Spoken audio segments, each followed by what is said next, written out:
Welcome to JBJS OrthoCorps. Listen as members of the ortho community, residents, surgeons, educators, staff, and patients share their stories about the experiences and people most important in their lives and the lessons they learned along the way. OrthoCorps is an audio archive inspired by StoryCorps and independently organized by the Journal of Bone and Joint Surgery.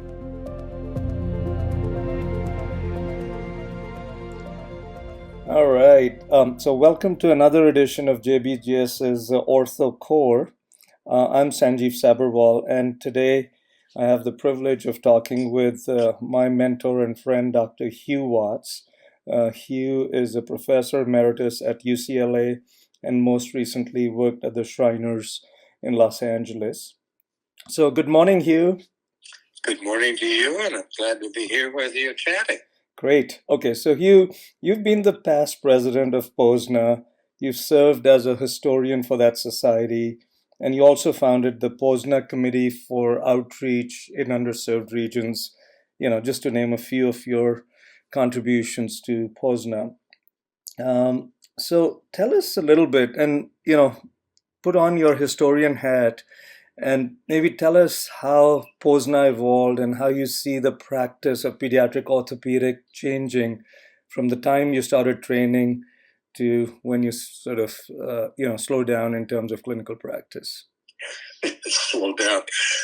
Anyway, originally the POS, the Pediatric Orthopaedic Society, was a very exclusive group of people, and I was a tweener.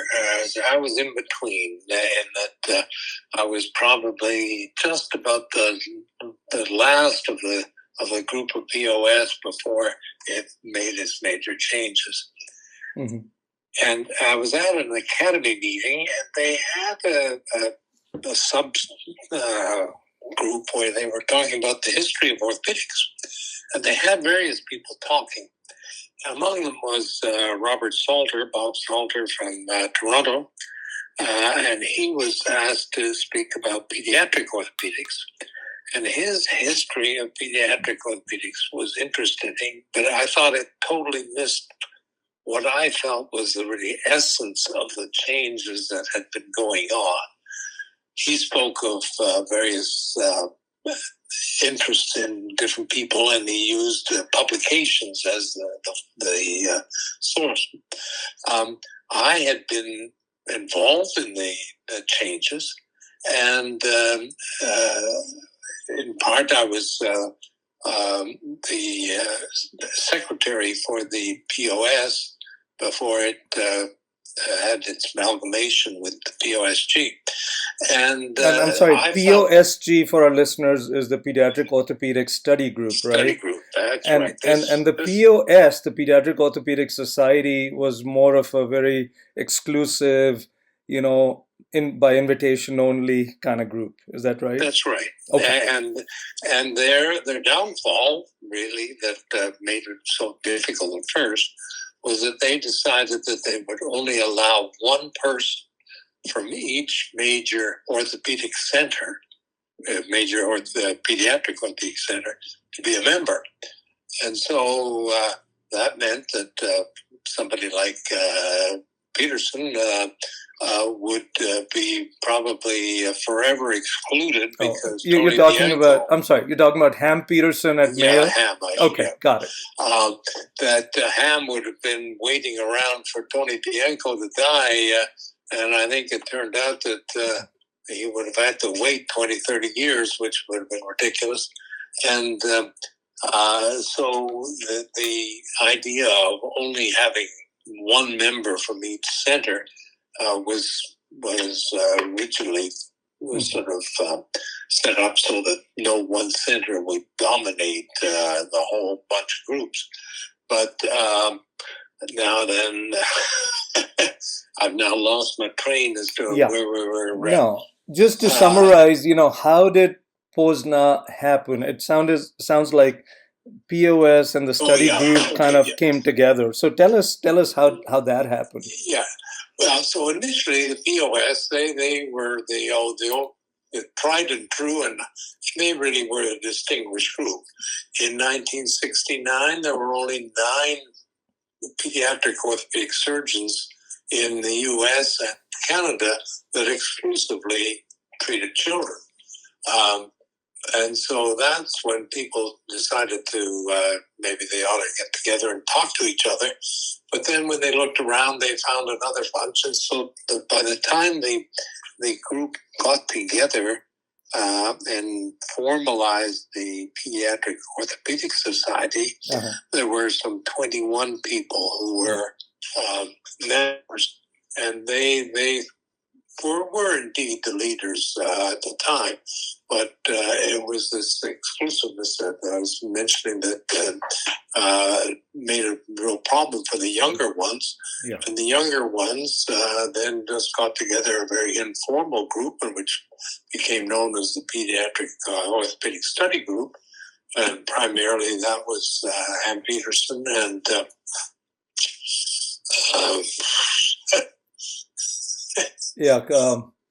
was it Henry Cowell? Henry, thank you. Yeah. This may be a problem with trying to remember some of these details. Anyway, and so Henry and Ham were instrumental in forming what they basically sort of thought of themselves as the Young Turks, and that the old folks didn't want to have all these young parts who really wouldn't have the expertise and knowledge that they had.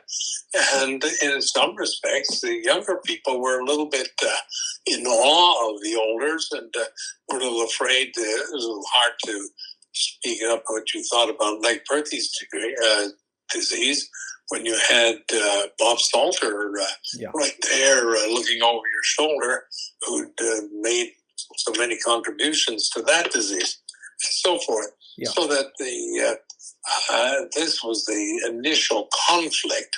But then as time went on, there was more and more amalgamation of the two groups because the POSG more or less became a farm club of the POS. Yeah. And there's no doubt that the POS had the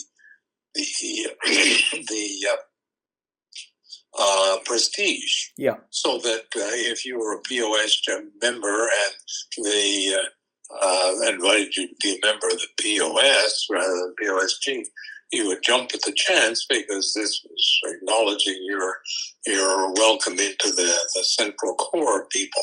Yeah. So that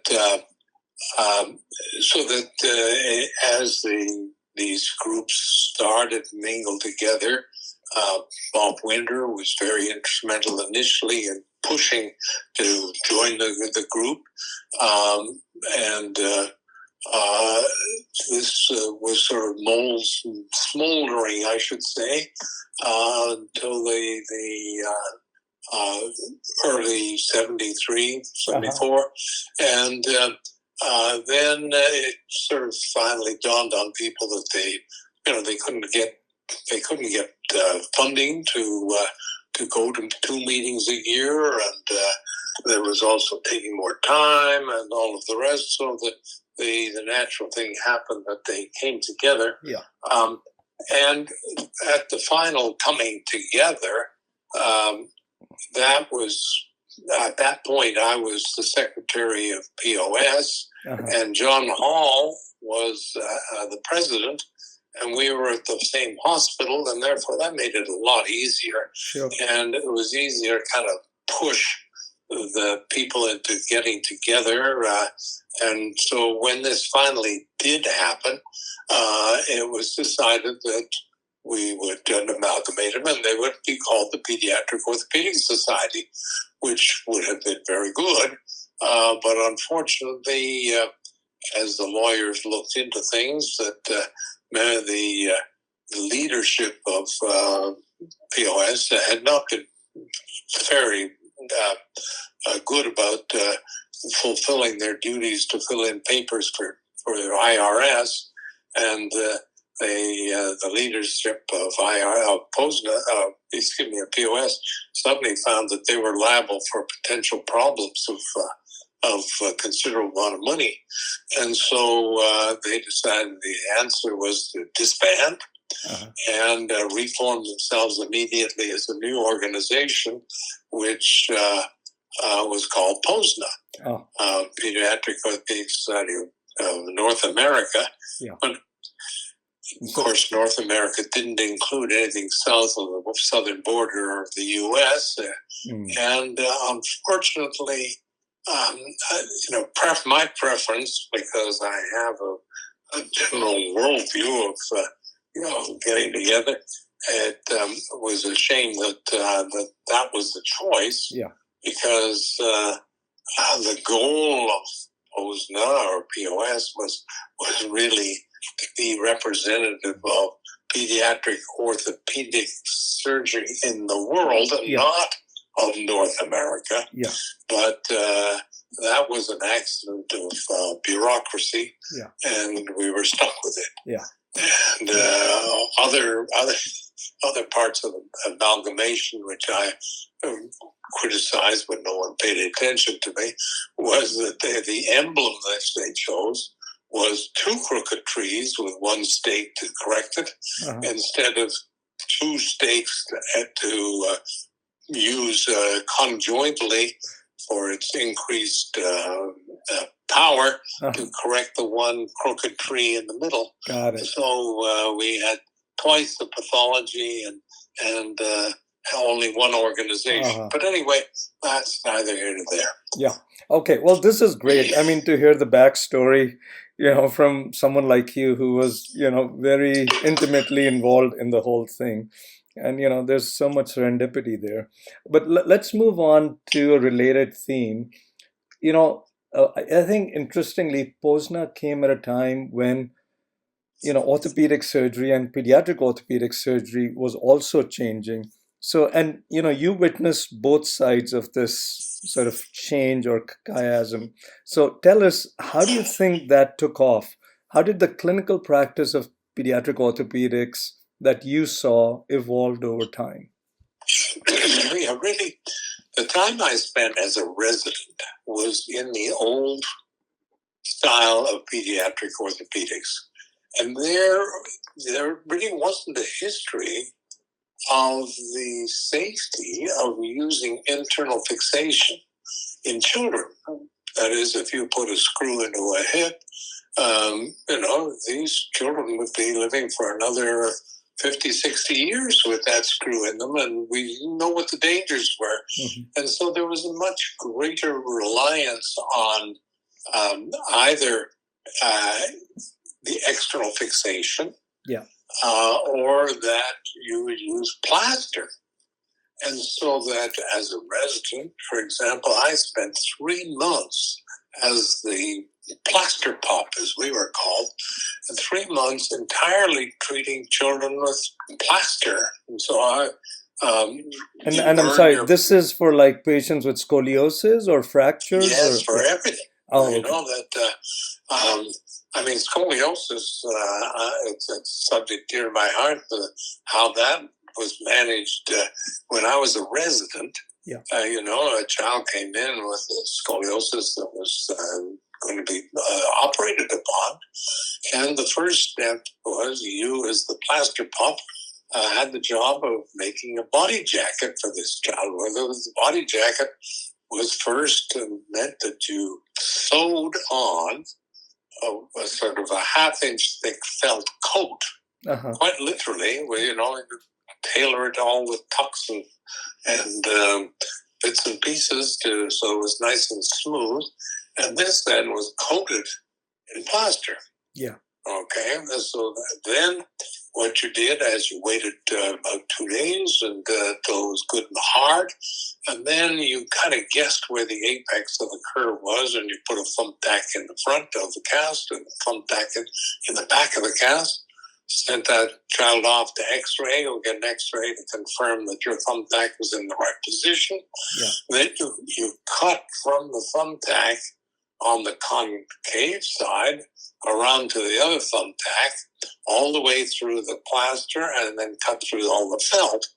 And then on the convex side, you cut out a pie wedge, which created a gap. Oh, I forgot to mention it. Then you plastered in a hinge on top of the cast and on the back of the cast.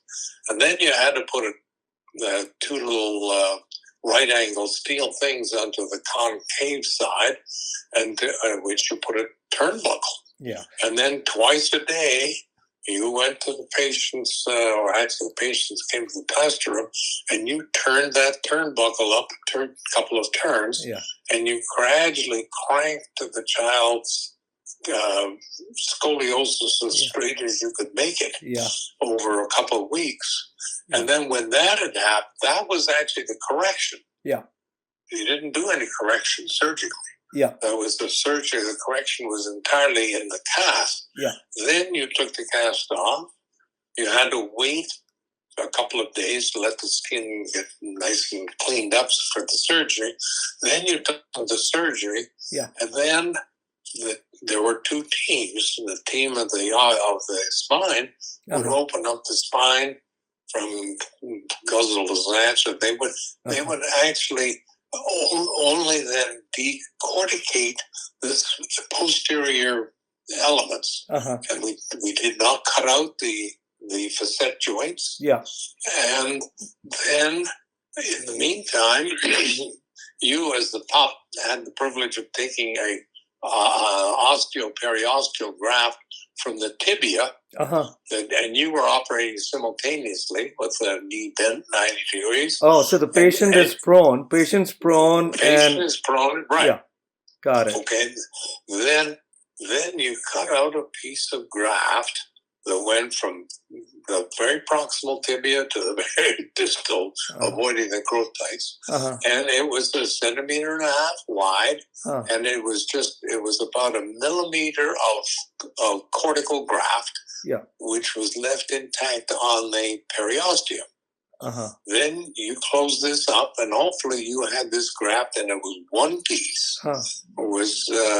And it had to be one piece, and that your skills were judged on the basis of this. And you were a junior orthopedic resident, and so that was a stressful time. Yeah. Then this was handed to the surgeon in the operating end and then the spinal end, who would take a towel clip and cut a hole in one end of this periosteal graft, put in a suture, and he would sew this graft into the uppermost spinous process left behind. Yeah. And then this graft was laid down in its bed, so you had an end-for-end total graft. So your extent of fusion was based on the length of the tibia and the graft you took. Is that true? Yes. Wow. Basically. Wow. And then you closed them all up, and you waited a couple of days to know that the child was doing all right and was able to eat and all the rest. And then you, as the plaster pup, had the job to put them into a new body jacket, body cast. And this cast included not only the trunk, but included the arm on the convex side and the leg to the knee on the concave side, and that you then put them again in put on hinges and located the hinges by the clips, by the thumbtacks, and then you took 2 or 3 days, a very short time, to regain all of the bend that you had created before the operation. Yeah. Okay. Well, that's huge. But tell me, so there was no orthotist. Sounds like a lot of this is something. We get there. There. Okay. Okay. So now you've got this, and the child has now got a bend in the cast, which she usually was going to spend 6 months in bed lying down. Okay, and so she would get little prism glasses so that she could read, and she would go home wearing this cast for 6 months. Yeah. So 6 months later, she'd come into the hospital, and you, as the plaster pup, would see her again, and you'd cut off the cast. Yeah. And it was your job then to make a plaster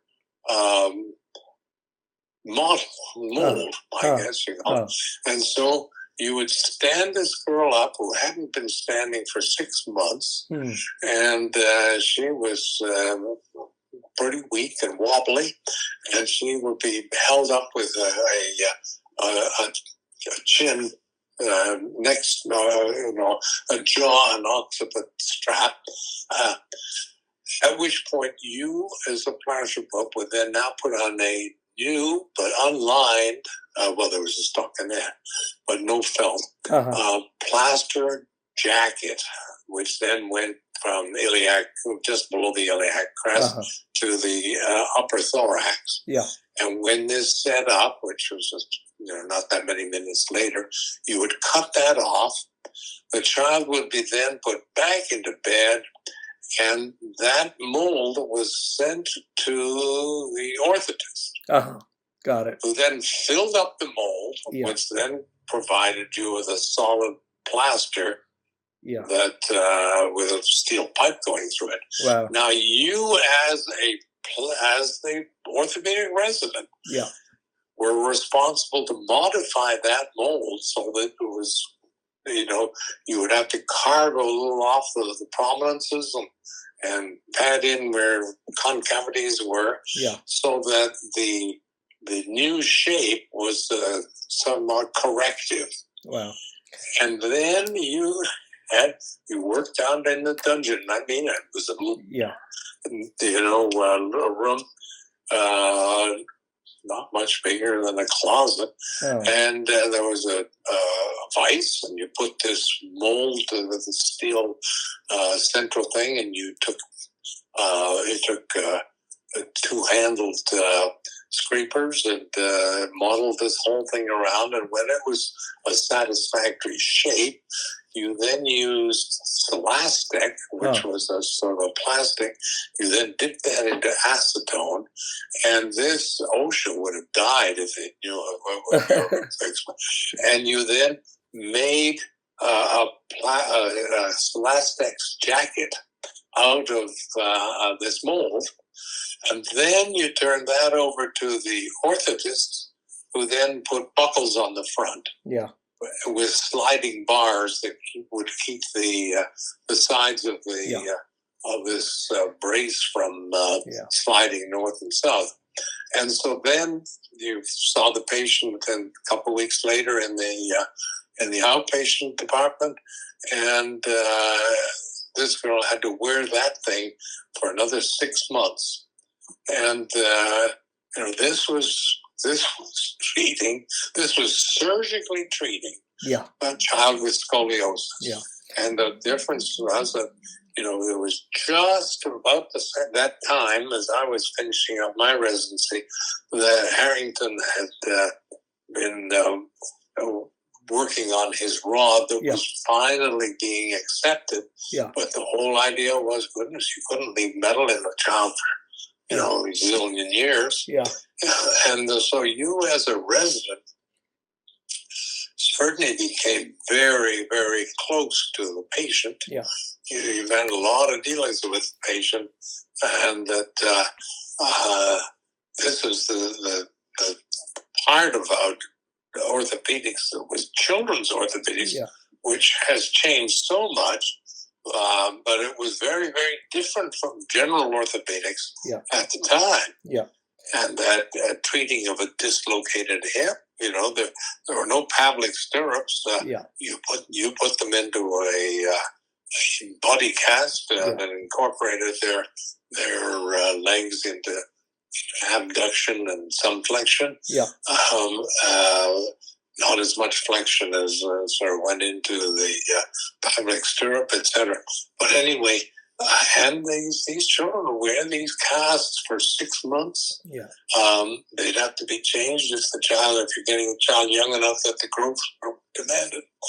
And the interesting thing was that the parents would tolerate this. I mean, they weren't sort of given an opportunity. I know. This was the way you had to be treated. And that, I don't think that current orthopedic surgeons or in the pediatric world really recognize, how much plaster was used in those days, And for children with cerebral palsy, they all, regardless of any surgery they had, they all wore night casts. Yeah. We would have to put on casts that were then treated by the cast technicians to, coated with Celastex to make them more permanent and so forth. Yeah. And that was a whole world that made the world of orthotics much dearer to your heart. I think you understood much better what the needs were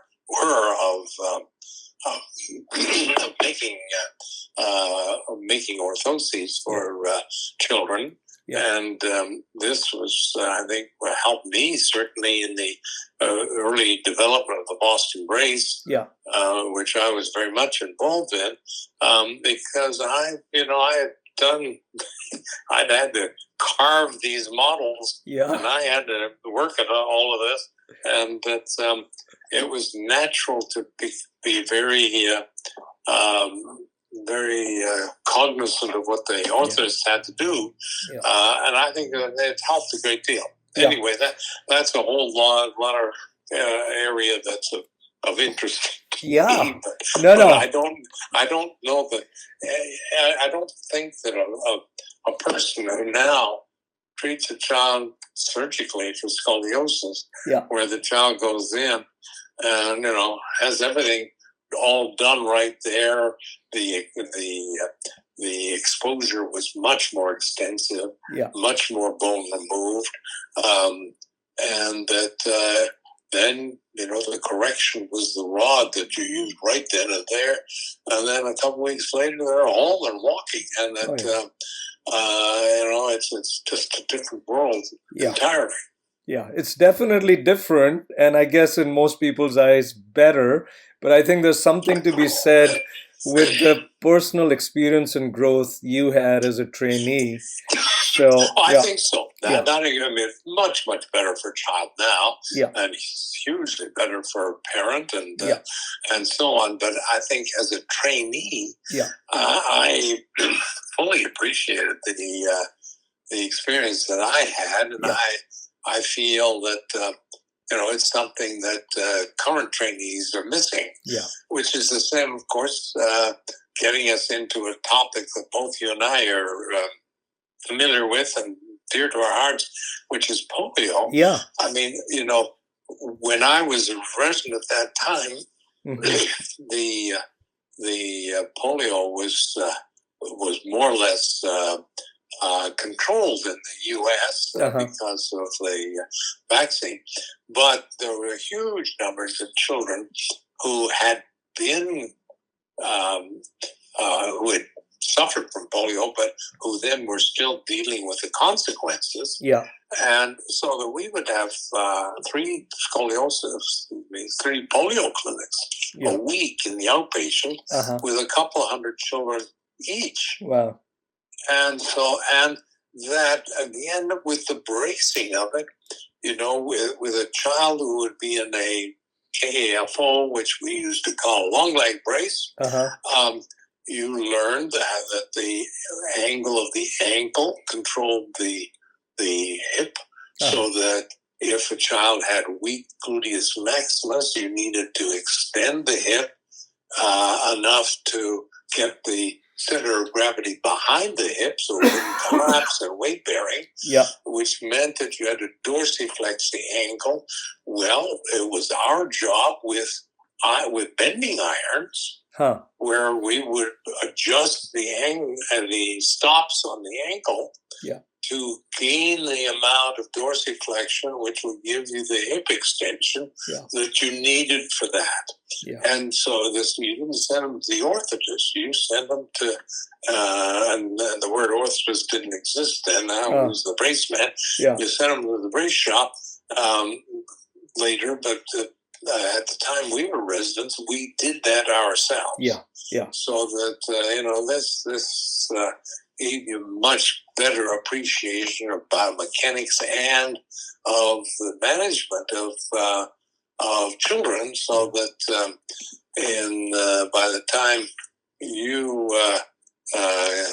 I went off to Tajikistan, which was 2012, was it? Yeah, around that I time. think that's right. And that, it was an epidemic for those who were listening.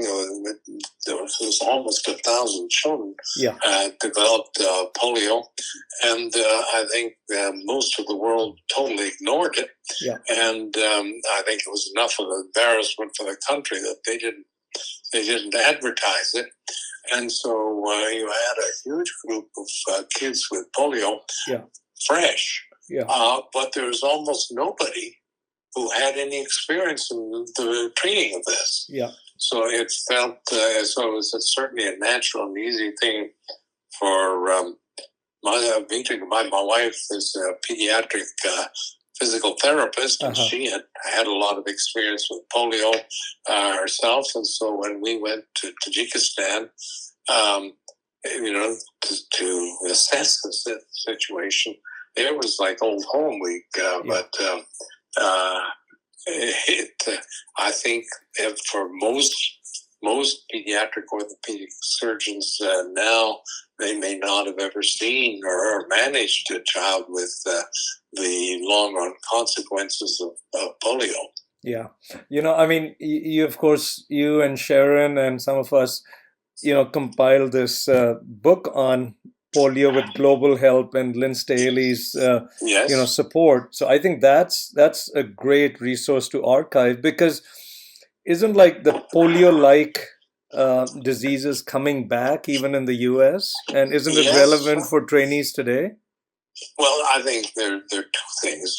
Polio, in the U.S., people think that vaccinations, it cured polio or got rid of it. Well, it didn't at all. It just controlled it. Yeah. And that even today, when you do analyses of effluent from the toilets of New York, or even as in the last few years, there's polio still in the sewage. Yeah, polio is everywhere, and that it's not causing its bad problems because of vaccination, certainly. Yeah. But it's I think to think that it's going to go away is since 85, was it 85 that the World Health Organization's set out to get rid of polio, which was hubris at its maximum. And, they here it is, 35 years later, and it's still there. And anytime war or anytime, there's economic downturn where children in countries don't get vaccinated, that polio springs right back up again. Yeah. And then, as you say, the variants, which are unrelated, which give paralyses that are all similar to what we used to see following polio, that these are sort of met with confusion, really, on the part of most pediatric orthopedics these days, because it's a group of kids that they have not treated before. Yeah. Right. I would love to keep talking, but I think time's going to run out soon. So why don't, you have such a rich experience, and thanks for sharing all this. Just a final thought or two on, you've had a global perspective. I think, you were born in Japan, you sort of took the scenic route. I think after medical school, you went to Afghanistan for a couple of years. Then you did immunology in England after residency, and of course, all these overseas trips. So tell us, if a trainee both here in North America and rest of the world was listening, and you wanted to give them a couple of sound bites of advice based on your experience, what are the do's and don'ts for a trainee and a young surgeon taking care of pediatric orthopedics? That's almost an impossible task, because there are two problems. One is that you want to go over and you want to help other people.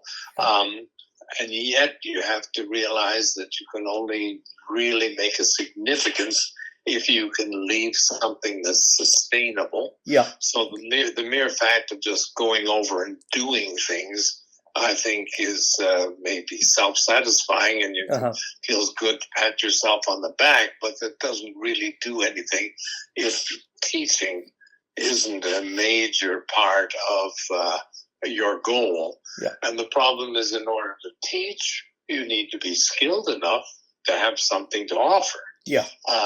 So that while I went right after my internship to Afghanistan, I was there, this was 61, 62,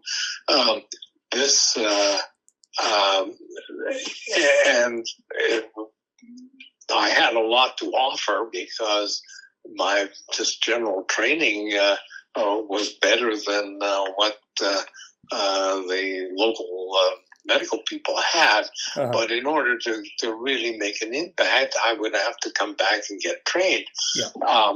So one thing, though, is that you don't want to, coming out and getting trained for this, you have two choices, and you can get trained so that you can go back and do anything. Yeah. In which case people feel, gosh, I better take cardiac surgery and be able to, do anything like that, just in case I'm the one person that's there. But some basic good skills are what you want to teach. But the problem is your family depends on your wife. My first child was born in Afghanistan, and she was a year and a half when she left. But usually it's a great time to go with children because they have a lot to learn, and it gives them a sense of their role in the world rather than just in their little community. Yeah. But there comes a point then when when they're 6 or 8, you don't want to have to send them off to private schools or boarding schools. So that's a little difficult. Yeah. So usually you end up being on this side of the divide, and you can spend a couple of weeks here and a couple of weeks there each year. But and that's how I then later spent much of my time. And I think that is useful. But the important thing is that it's not your doing, it's what you leave behind. Yeah. It's sustainability. Yeah. And that I just can't emphasize that enough. And that, it may, when you're going over to stick an arthroscope in your pocket because, there's an extra one of them around, doesn't do much good when the bulb is broken, and or as in a lot of places you go to, there's just no consistent electricity that you're going to be able to use to light up the bulb, even if you had a supply of it. Yeah. So that you have to choose the technology that you are going to offer to something which is meaningful for them, and that it's something that they can grow with. Yeah. But bringing in high technical stuff isn't, even though that's what they want. Yeah. Because it makes them feel good, and the pediatric or the surgeon overseas would love to be able to stick in a rod and fix his scoliosis and wow everybody, but you need people to follow them up. You need technology to do it safely, so that you have to be very cautious about the technology you want to transfer. Okay. Very good. Good words to live by. And thank you so much, Hugh. This has been such a pleasure and an honor. You've been my lifelong friend, mentor, philosopher, guide, everything. So thank you for spending the time, and say my hello to Sharon. And we'll talk later. Thank you. Okay. Thank you, Sanj.